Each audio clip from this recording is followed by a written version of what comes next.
Hey, single roses, welcome or welcome back to I Buy My Own Roses podcast. It is me, Ariel. I am so glad you are here and I hope you are doing well. If it is your first time here, I Buy My Own Roses is a self love podcast where I encourage Black women to build and live fulfilling lives with or without a romantic partner.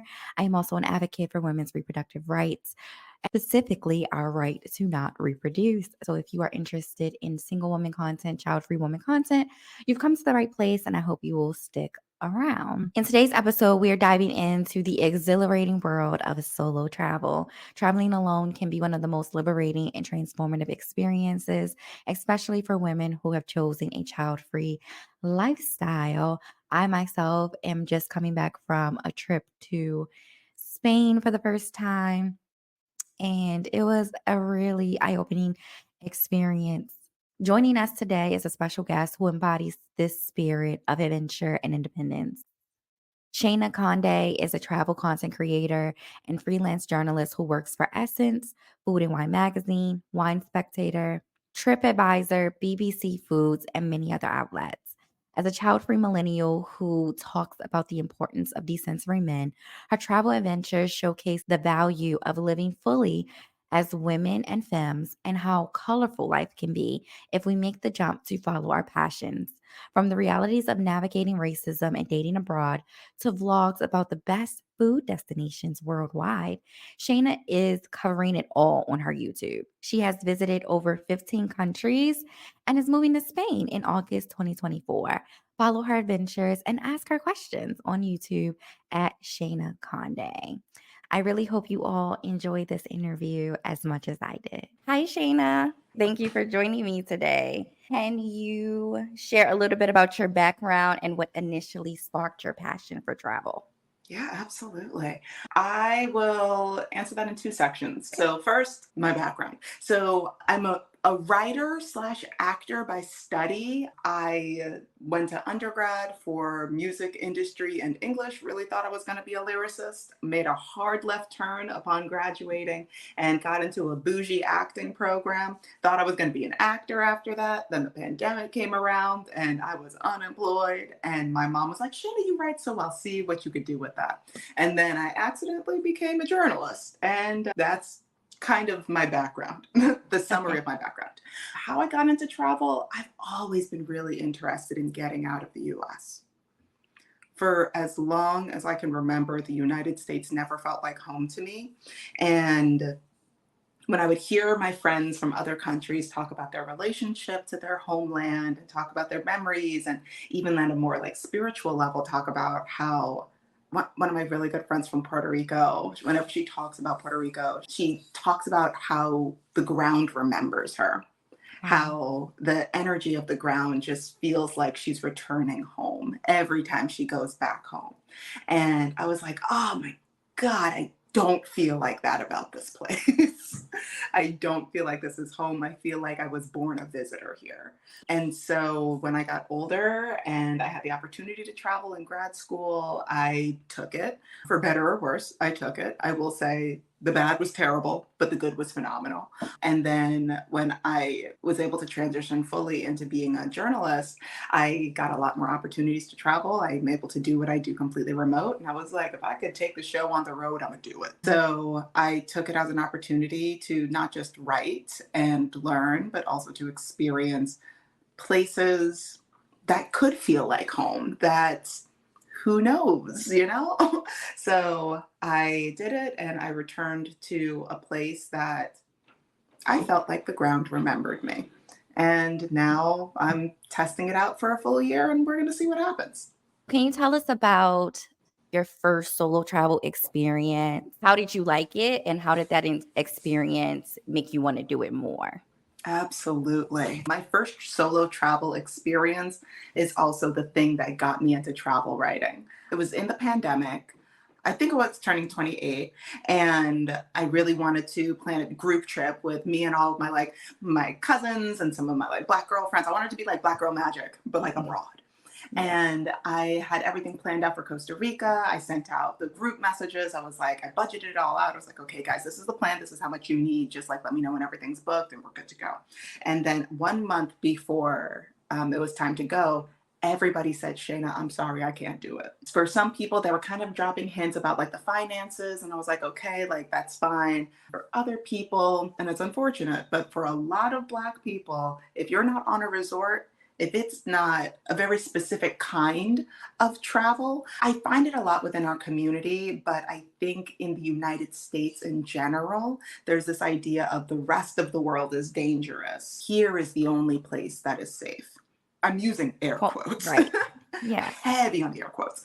So, yeah, the fact that I was not planning on resort living, the fact that that I found a place where we were going to be among the people, that we were going to have to go outside, do our food shopping. Like there were fruit trees and food vendors and all this, which excited me, but made a lot of my friends and cousins nervous. So everybody was like, I'm so sorry, Shayna. I'm so sorry. And I was like, all right. Okay. I can either go by myself and see what happens, or I can wait indefinitely until somebody feels comfortable stepping outside of their comfort zone. So I decided to go by myself, had a great time. Had a great time. It took me like a day or two to get adjusted to, and this was in Costa Rica, a little town that I didn't realize was a tourist town called Tamarindo, which is bordering the Pacific of Costa Rica. Had a great time, met some really lovely people. And I came back to the US and I was like, you know what? If I can write about this, then I think this trip is now tax deductible, right? uh, the way that my mind was always looking for was slash is always trying to figure out, okay, taxes and free. How do I, Mhm. taxes and free? So I pitched it to USA Today about, Black lady solo travel, what you need to know from my experience, but also I interviewed a couple of other people that are Black lady solo travelers. Well, actually, both of them, I think, have transitioned out so much of the travel space and are doing other things, but at the time, pretty prominent solo travelers. And yeah, I got that piece published, and that was my first solo travel experience. Wow, I think that's so interesting that you pitched because I think one of the things that a lot of people have difficulty with when it comes to traveling, whether temporarily or traveling abroad and staying in some place else, is like the finances of the situation. And we always wait for that opportunity for somebody else to provide us with the funds to do it. But if you can pitch, that's like another avenue for you to be able to do something like this full time or even just temporarily if But also, even if you're not necessarily interested in entering into travel writing, travel journalism, there are there are ways to alleviate the financial burden. For example, this trip that I went on, the Costa Rica trip, that was before I even knew travel journalism was really a thing. Even in pitching USA Today, I didn't know travel journalism was a thing. So I paid for everything on my own. And I went to Costa Rica in the beginning of their rainy season. Now everybody thinks, oh my goodness, the rainy season, you're going to be drowned out the whole. Everybody calm down. It rained for maybe 5 to 10 minutes off and on throughout the day, but it was like sunshine rain. My family's from the Caribbean. I'm the first generation born in the US. So that kind of rain felt familiar to me, but a round trip ticket, and I went in October. A round trip ticket, I don't know what it's like now, but back then, which was just a couple of years ago, round trip to and from Costa Rica, $400. So there's ways around it to alleviate some of that financial burden. You just kind of got to get creative and be okay with it not being the perfectly curated experience. that makes a lot of sense. What have been some of the challenges you face while traveling, and how do you handle some of those challenges? Specifically as a solo traveler and as a Black woman would be helpful as well. Absolutely. All of my experiences are sit within that intersection anyway. So what I'm going to say for all of your non-Black lady listeners, it's applicable, but when it comes to Black lady listeners, listen, I write for us by us. Okay. So when it comes to the challenges, I think a lot of the challenges for me, especially the lighter ones, start off in the mind. Because a lot of my trips that I go on aren't just a weekend trip or a week trip. More recently, I've been staying in spaces for longer. If I go somewhere for work, like I'm going to be in New Orleans in like 2 weeks for a conference that fun fact, I'm nominated for an award for, which like I'm super nervous about. I'm not. Congratulations. Thank you. I'm not nervous about it because in my mind, I'm like, if I win, phenomenal. But I'm not in the mind space of I'm winning. I hope you win. And I know if Thank you. a lot of your followers do too. I've seen you post about it. Everybody's so Yeah. excited for you. Yeah. Oh, I've got the sweetest followers. I really like my community. So when it comes to like those shorter trips, it's less on the mind, especially because like for New Orleans or like for a lot of my other press trips, I am going for to complete a job. There's a thing that I need to get done. But for the other kinds of travel that I do, I'm staying for anywhere from 3 months to a year, Wow. if not longer. So when people are doing more long-term traveling, whatever that means to them, I think that a big fear that people have is finding community. Am I going to be by myself the entire time? If so, how am I going to entertain myself? Oh my goodness, what if, what if, what if? Which Mhm. I think a lot of these what ifs are fair and justified, especially when it comes to being in a new place by yourself. But in my experience, I find it 9.5 times out of 10 easier to make friends abroad while traveling, in my experience as a solo traveling Black woman, easier to make friends and make community abroad than it is in the States at the stage of life that I'm in. Like, if you're in college, if you're in school, then community's built in. But Mm. I'm 31 right now. So I'm out of school. A lot of people, if they're going to make friends, they make it through work, they make it through the gym, they make it through activities and all of that. And I hop from time zone to time zone. So there's no built in community that comes with that. But if you're solo traveling, people are always, you always like perk up somebody's ear. They're like, oh my goodness, where are you from? Why are you Mhm. here? What's going on? Everybody's already curious. And if you're a solo traveling woman, even more so in a way that is not creepy, in my experience, in a way that is not creepy. People are just like, wow, that's really courageous of you. Where are you from? Like, why are you doing this? But more of an in a inspirational kind of way that I don't really get with my people in the States. When I talk about my travel, when I say, oh, I'm going here or there, in the States, there's a lot more concern about, oh my goodness, you got to be careful. You know, the world is XYZ. And I'm like, I understand that more intimately than the people that are telling me that have experienced that. But I also know that I've experienced such community and love and friendship and beauty and knowledge in ways that come so naturally when traveling.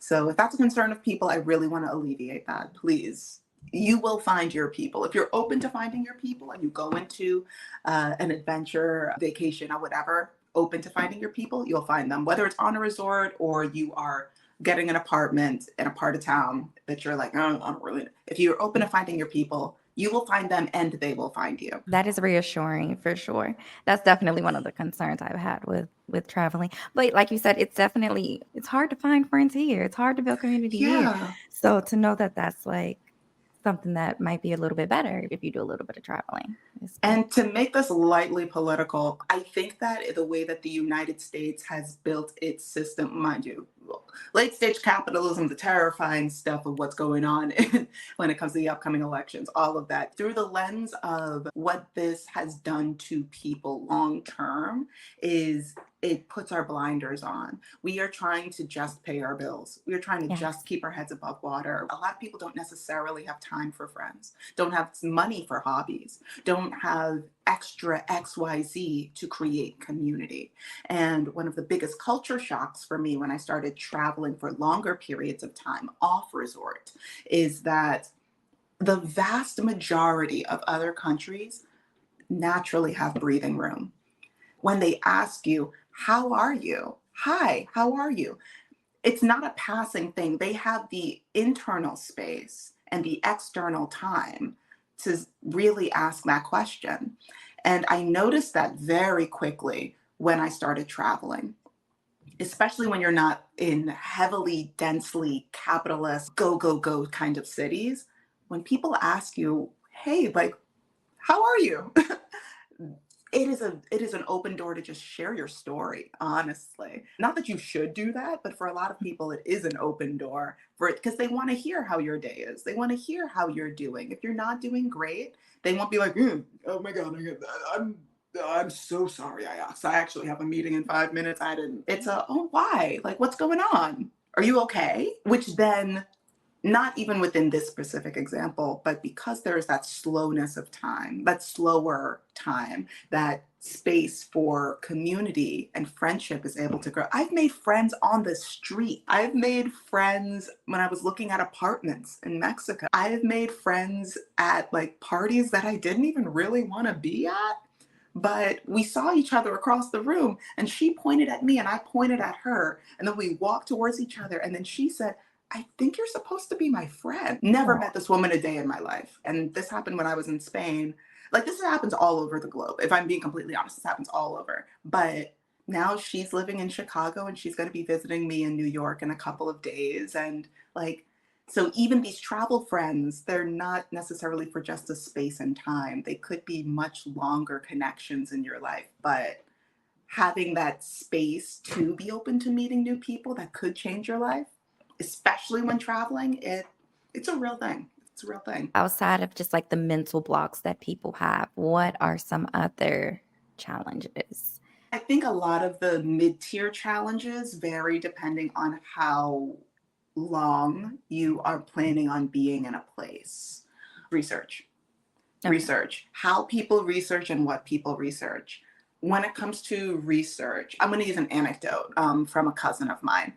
She is such a sweet girl. She's such a sweet, technically young woman, but I see her as like, I just see her as a baby in my eyes. And she has really wanted to travel for a long time, but she's also real stubborn and not the greatest listener sometimes. So I have encouraged her to do more extensive research before she buys a ticket, and she didn't, and she did not have a good time in the place that she was at. And I was like, well, this is why we research. A lot of people, when they look at especially travel influencers, and I've made a couple videos about this on my YouTube channel. Travel influencers do obviously have a space within the travel information sector, the travel sector in general, but especially travel information. But travel influencers should not be your gateway into a destination. Travel influencers, what people, a lot of people don't really know about travel influencing, a lot of these people are paid, especially if they have the bigger numbers. They're paid by travel boards to go to a destination and highlight all of the beautiful things that the destination wants them to highlight, which is great for them. Don't want to mess up their bag. Once again, I explain in the video more in depth, but I'll like lightly explain here where I think travel influencers should be in somebody's researching of a destination. So with that transaction of, okay, we're paying you to come here and highlight the beautiful things that we want you, but we want your followers to see, you're not seeing the real deal. You're not seeing what life is actually like in this destination. You're seeing a very curated image to influence you to go to somewhere. Hmm. But a lot of people see those beautiful images and all of that, and they go, oh my goodness, that's where I want to go. That's where I have to go. And they had that experience, so I'm going to have that experience. Tens of thousands of dollars were put into creating that image that you saw. So, what they've experienced in the getting to that destination and the experiencing that destination and experiencing that excursion probably won't be your experience.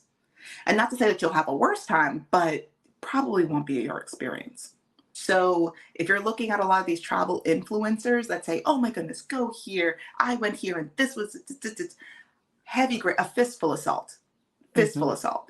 Where I think travel influencers should be in people's range of research is in the end.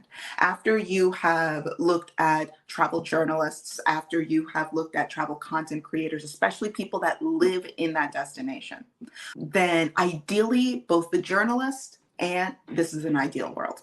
Journalist and content creator fit within at least some of your marginalizations. If you are a dark skinned Black woman who wants to go to country X and you are only looking at white male journalists in that area and white male journalist content creators who are expats that live in that area, I can promise you, you are going to have a very different experience. I Yeah. can promise you that what they are saying, what those content creators and journalists are saying, while their truth is going to be very different than your lived experience because they don't know your marginalizations. They haven't lived a day they couldn't even fathom. So finding people that sit within those marginalizations of yours that ideally either live or have lived in that space for a period of time, people that have traveled there extensively without necessarily having the press trip experience, or journalists. Those should be the people that you go to, people that you research in the beginnings of figuring out, oh, where do I want to go? And then once you've landed on a destination, then you go to the influencers, say, okay, now that I've landed on this destination, what are the fun things in the area that I want to do? What kind of experiences do I want to have? Where are the places that they ate that were, oh my goodness, I want to eat where they eat. And I want to, at the tail end, the influencers in my mind are for the details.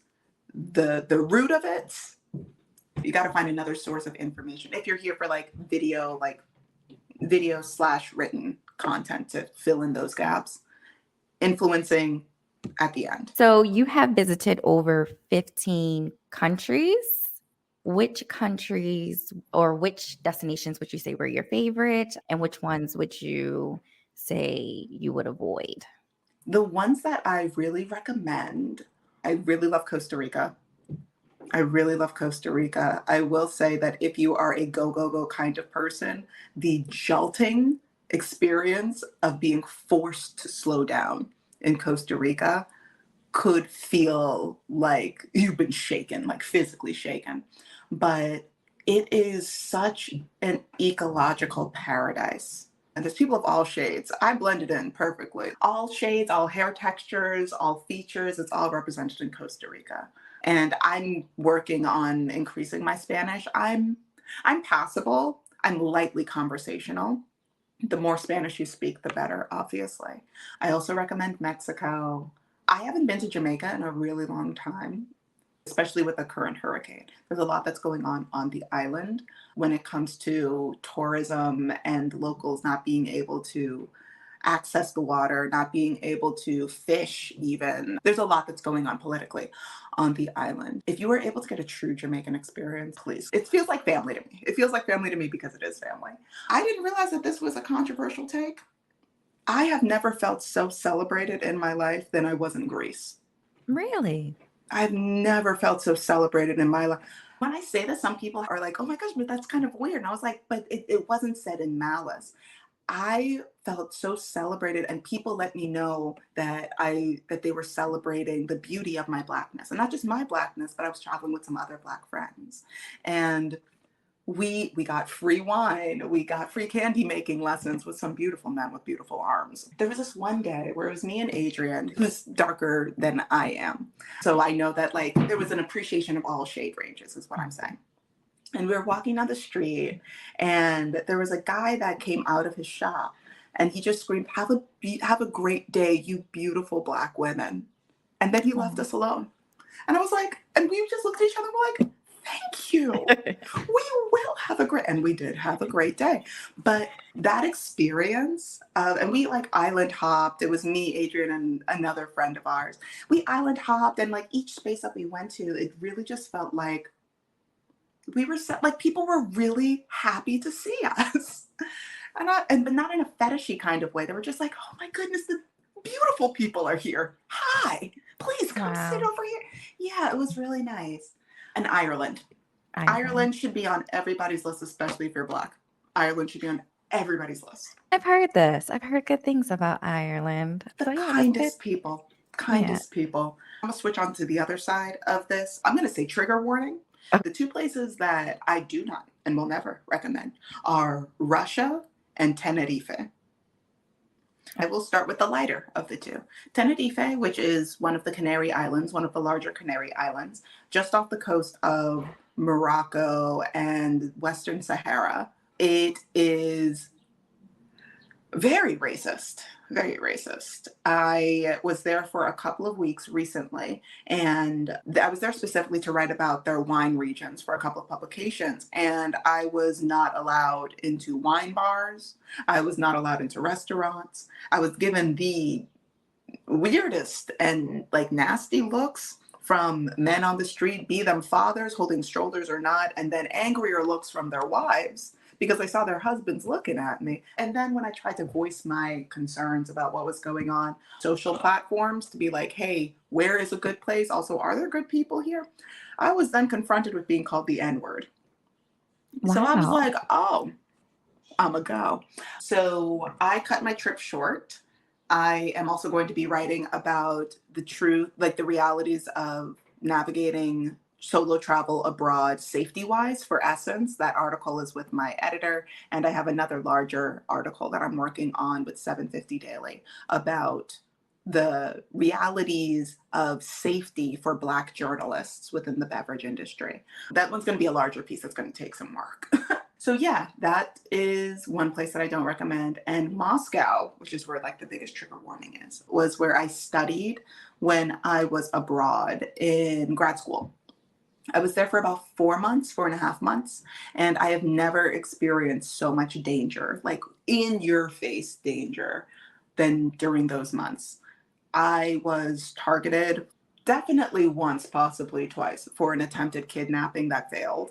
Yeah, people, like, I was chased consistently. One of the people that was chasing me did scream in a particular way that I will not say on here, that this was racially motivated. I was touched, I was grabbed. It was bad. It was real bad. There are parts of my memory that I do not have access to because of what I experienced over there. I do not recommend it. I do not recommend it for us. I recognize that Moscow as a country, and I had a conversation with this before I left with one of my oldest friends who I haven't really stayed in contact with her recently, but she's born in the States, but her family is from Moscow. And when I told them at a dinner, hey, I'm going to Moscow, they were like, don't go. Why are you doing this? I was like, for school. They were like, please don't go. We left for a reason. In my experience, people from Russia in general, and I'm going to say not just Moscow, Russia in general, because I experienced things in both Moscow and St. Petersburg. When it comes to the culture of Russia, because of what has happened to Russian people politically and still continues to happen to Russian people politically, they cannot have the emotional space to care for everybody. If they cared for everybody, then they would be heartbroken all the day. So when they choose to bring you into their lives, they will go to the ends of the earth for you. For a Russian person to consider you a friend means I am open to dying for you. Wow. But if you are not a friend, then they cannot care about you in any way. If they cared about you, then they would just be a bleeding heart for the rest of their day. So because I'm a new person here, I'm here with my like fellow classmates. I stand out a lot and things would happen on the streets and where potentially in some other countries people would step in, nobody stepped in. So that is a thing to be wary of if you are considering traveling in Moscow or like Russia in general. There is a sizable, not huge, but a notable Black population in Moscow, more specifically, and in other like major cities in Russia, but not a lot of us there, and they're still very heavily, unofficially, but heavily segregated. So those are my absolute no-nos. Let's shift to food experiences. As someone who writes about food, I definitely want to know this. I moved from Maryland to North Carolina, and one of the things that got Mm, me here was the food. And I I tell hear that. everybody, I'm like, the food is crazy good. There's just so many options and so much creativity. And I was just like, I have to be here and experience this. So, as someone who writes about food, what are some of your most memorable food experiences while traveling? Great question. First one that comes to mind is I was in the Florida Panhandle last year. And what was the name of that competition? Lionfish Restaurant Week. So in this tiny town, Destin, Fort Walton, Florida, this town is doing some phenomenal work when it comes to sustainability. And one of the things that they have been doing, and that's only going to get bigger over time, is they have a lionfish competition. Now, in the Gulf of Mexico, lionfish are an invasive species. I think they came from like Southeast Asia, and then they were shipped over. They breed like crazy. They are venomous, not poisonous, venomous. They're really hard to capture. And so a marine biologist, and arguably one of the coolest marine biologists that I've ever met, and arguably the coolest Sagittarius man that I've ever met, he put all of the pieces of his brain and his community together and said, we are going to create a global competition based here for capturing lionfish by the ton.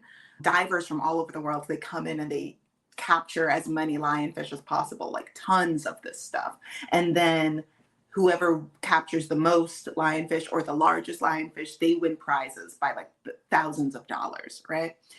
And then with all the lionfish that are caught, because it takes a specific kind of way to fillet it, so that way you're not getting like pricked with any of the poisonous barbs. But the meat of it is so delicious. They give that meat to local restaurants to cook for a week-long competition called Lionfish Restaurant Week. So I was called in I heard about it and then I pitched it, and then one of my editors was like, oh my gosh, go and let us know what is going on. So I went, and I'd never eaten lionfish a day in my life. I knew that I was not going to be poisoned, but I also did not know what I was getting into. And then as soon as I confirmed the article, somebody from that team was like, do you want to be a judge? And I'm like, sure. I don't know. And like the ongoing joke between my mom and some of my friends are like, Shayna, but you don't like you don't like soup. Like what are you going to do if somebody gives you lionfish soup? And I'm like, I don't know. I feel like I had to say yes, because why not? So nobody gave me soup, thank God. But I basically ate an aggressive amount of lionfish every day. It was delicious. And while the restaurant that I thought should have won didn't win, I'm not mad at the people who won. They also did a phenomenal job. But yeah, had like so much lionfish. So much lionfish. That does sound So like a good time. it was so much fun. I met some really like precious journalists. The town itself is very sweet. It's a little Trumpy. It's a little Trumpy. It is Florida. Florida, yeah. Right. But even so, a very, very cute, very family friendly destination. That's a big food spot that I remember. On the other side, I go to a couple of festivals whenever I want to. This year I decided not to go to this one particular festival, but last year was my first, probably only time going to this one festival. It's the Aspen Food and Wine Classic. I have never felt like I was in District 1 of the Hunger Games before in my life. And I did not know what to do with myself. I understood immediately what Katniss felt like, trying to navigate the space with so much opulent, the oldest money, like money that you touch it and it'll disintegrate, old money. And I'm like, I don't I don't know what to do with my hands. I don't know. Can I have that? It was overwhelming. Even the thought of it now overwhelms me. And it was about 3 days worth of just the amount of food and the quality of the food. And I met some lovely people. There were 2 people that I really like connected with and resonated with while I was there. And I'm still very much in touch with one of them. But the other person, she is like mega famous. So I'm like, okay, well, I'm gonna try my best to like leave you alone and not fangirl. But yeah, that food experience as a food specific experience, because the Food and Wine Classic on its own is a lot. But then for a lot of these conferences, especially if you're a journalist that has a good track record, you get invited to some private events. And these private events are overwhelming. And I did not realize that I needed to pack my fanciest clothes, because I'm like, oh, we're going to be on our feet all day. We're going to be like walking. I didn't realize that you have to be like walking in a gown. I didn't realize, like, not to the classic, but to these events. And I'm like, it's Aspen, it's cold. Yeah. I'm cold. I can't be cute in a gown and a sweater. I Yeah. need layers. Right. I never met the dress code. But yeah, it was delicious food. Delicious food. Really quickly, just to like conceptualize this for Yeah. people, in one of the dinners that I went to, which I think had between like 7 to 8 courses, in between one of those courses, we got a small goblet of a very limited edition cognac. There were about 200 people in the room for this private event, and each person got a little goblet of cognac, and each glass was $300. Wow. It was a lot. I was consistently overwhelmed. So Wow. I can't imagine. Yeah. I I try my best to not think about the amount of money that went into putting on the classic in general. Probably billions of dollars. Probably. That's insane. So we talked about how you typically prepare for trips and you recommended to do a lot of research and you told us like the order in which we should be doing research when we're thinking about going to a place. But when it comes to preparing as an even just like packing, what are some things that you must have when you go travel other places? An outlet converter. First thing that you got to pack. Most places have different outlets, and you don't want to be in another country trying to figure out how to plug in your laptop, how to charge your phone, how to whatever. But there's a couple of universal ones. I have, it looks like a tiny transformer, but it's travel size and it works for most countries in the world. So I recommend getting one of those before you start traveling. A lot of people recommend getting a portable charger for your phone. I don't have one. It is irresponsible of me not to have one at this point, but I recommend it to other people. Depending on how long you are going to be somewhere, if you are a Black lady with natural hair, pack your hair products. Don't expect to find them in places. The last thing that you want is to have your hair dry and crispy and white at the base and have nothing else to do with yourself. Right. Yeah, there are some places, and I've noticed that in like my traveling, you can potentially find a shampoo that's familiar to you, a leave-in, whatever, but the prices will be hiked up. They will be hiked up, and you will hate yourself for having to buy that. Mhm. So if you're going to check a bag and you're like, what do I fill it with? Put the necessary amount of hair products. Other things that you should pack, walkable shoes. Like, you don't necessarily need the heels. I don't really care. You could go to the fanciest resort and maybe bring like a singular light heel, but if you don't bring walkable shoes, I'm talking like good sneakers. I'm talking heel support, arch Yeah. support. I'm Right. near orthopedic. Please, please. Last thing you want is a painful foot when you're traveling somewhere. It's just don't. Some people say that you really should travel with like travel insurance. I don't Mhm. often travel with travel insurance for long-term stays, especially if a visa is required, insurance will be necessary. But if you're not planning on doing something reckless, hyper adventurous, like if you're the kind of person that's like, you know what, I do want to go parasailing, I do want to go deep sea diving, I do want to do insert adventure here, get the insurance. If you're not planning on doing something like that, I feel like you should be fine. If you're a little worried, if you have a higher level of anxiety, get it if it makes you feel comfortable. I personally, I get uncomfortable very easy. I'm a delicate flower, so I'm not planning on doing those things. You are moving to Spain in August 2024.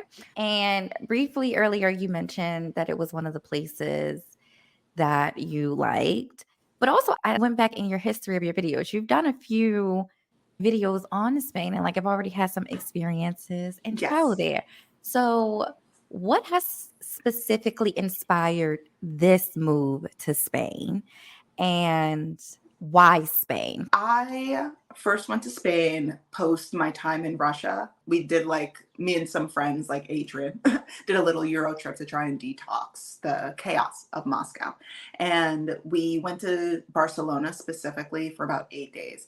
And without saying the whole long story, I had a couple of very eerie experiences in Barcelona that made me feel like there was a much deeper connection for me specifically to this particular city. And while I didn't have the time to explore that then, I committed myself to at some point finding the time to explore that later on. So time passes, I start my writing, journalism, whatever, and I now have this space to go back to Barcelona. I'm going to pin it real quick because I am going to talk about astrology for a little bit. I'm going to astro girly, and it does circle back into this. But I go back to Barcelona and I stay for 3 months. With a US passport, you have the ability to stay in anywhere in the, I always butcher this, but Schengen? I don't know. Basically the EU. Okay. You have the ability to stay there for 3 months without a visa. So, well, as for right now, who's to say what happens in the next couple of months? I hear that might be changing. So I was like, okay, I'm going to take 3 months. I'm going to commit to really figuring out what that thing was that I experienced. And I went to Barcelona and I made friends, and my freelance writing made another big jump while I was over there. I built community. I found my gym. My health was phenomenal. I was like, oh, everything just felt right. Everything just felt so right. I felt like I fit into place like a little puzzle piece. And I was like, okay. So those 3 months were up, and I was like, okay, I need to figure out how I can stay for longer to further explore this feeling. And so I was initially going to try and get the digital nomad visa, but as a freelancer, my money goes up and down and up and down and up and down, and they don't like that when you're applying for a digital nomad visa. So I instead decided to switch over to a study visa, so that way I could stay in Spain, Barcelona specifically, for a year. And then during that year, as I'm studying Spanish at a Spanish language school, I'll also be working on my social media to like build up my money through my YouTube, but also through my journalism. So that way I could then apply for a digital nomad visa if that feeling just continues to grow. So that is currently the plan, currently why I like it, it feels right, why it feels right. I will also say some confirmation, going back to the astrology thing, is that I love a pattern.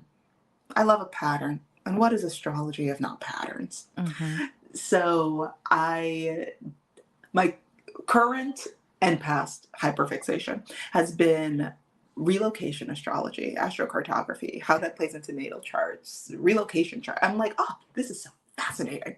So I did a little bit of looking about what Barcelona means for me within the science of patterns, and it's giving. And Oh. it's giving. I was like, oh, and not just giving in a way where it's like, oh, hypothetically speaking, or in a way outside of my lived experience, but in what I was seeing, it really resonated with what I literally experienced and what I feel about my time there. So I was like, okay, everything that I look at gives me a thumbs up. So why not just like dive in and see what Yeah, happens?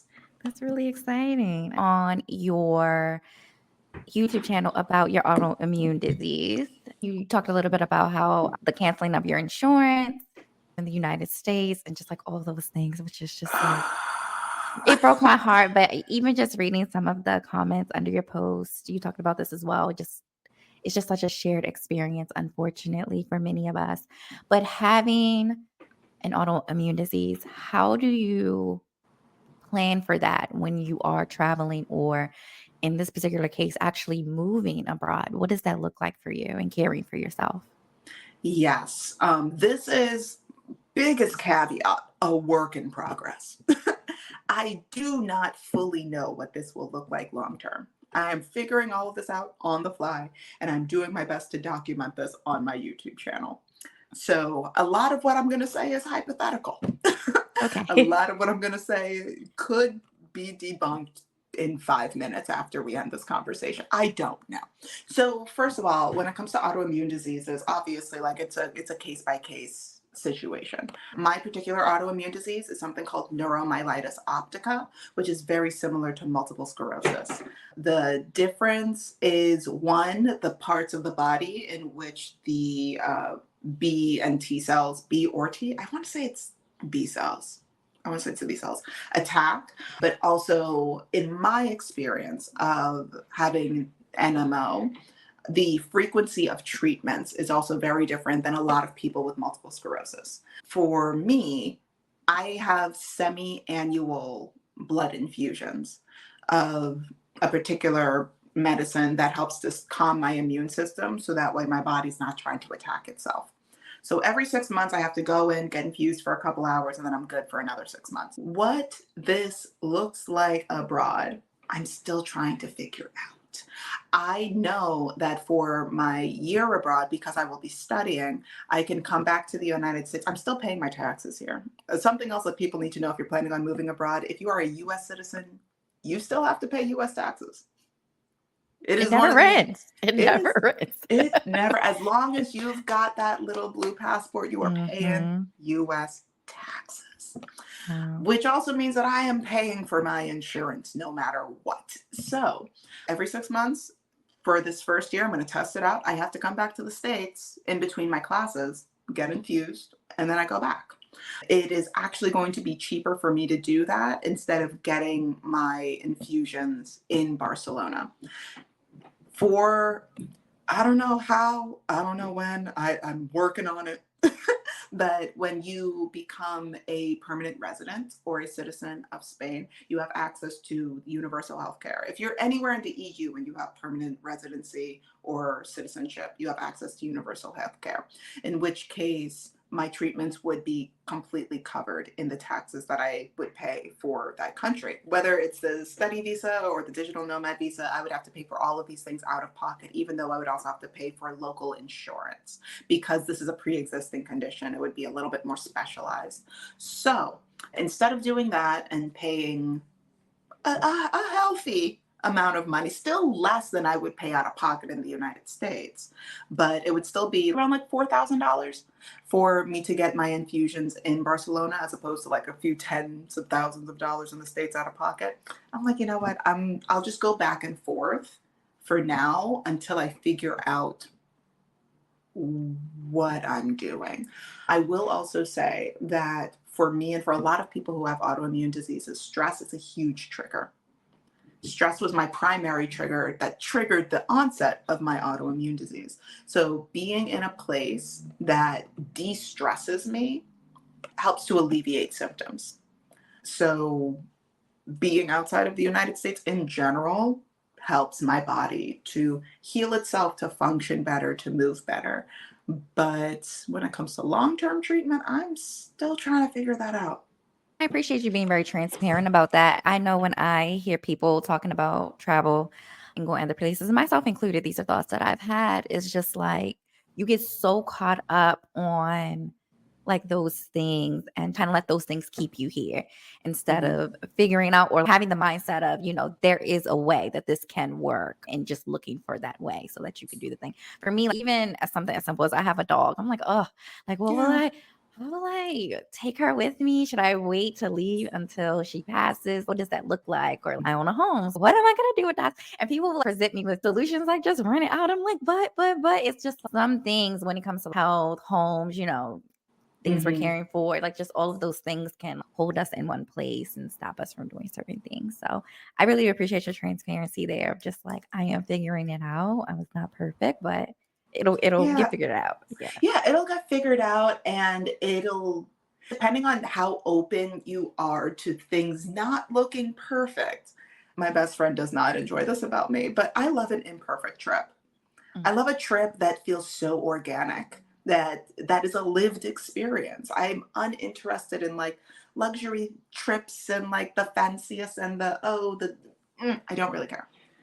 So when it comes to like traveling with an autoimmune disease, traveling with a dog, like trying to figure out, okay, well, what am I doing with my life? These kinds of real experiences not only help us to feel more in the moment with our travels instead of, oh, everything's just going to be like hunky dory, but it also, I think, creates space like the conversation that we're having right now, that allows more people to feel included in the travel conversation. You don't have to be perfect, look perfect, have a perfect like health situation, a perfect home situation. to try something new, to try something a little scary, to see what else is out there, and for potentially everything to work out. Yeah. Yeah, Yeah. for sure. You make content about decentering men. Yes. And so I want to know, like, how does decentering men intersect for you when you're speaking to your audience about your travel? How do those two things go together? And how would you say that decentering men is important when it comes to the conversation of solo travel for women? So, one, there's a lot of women out there that feel like they can't travel if they don't have a man. There's a lot of women and femmes or people that are attracted to men who feel like there are certain destinations that they only want to go to on their honeymoon, that they only want to go to on a vacation, that they only want to go to under a romantic sphere. There's a lot of women and femmes out there that feel like, oh, if I don't travel with a man, I won't be safe.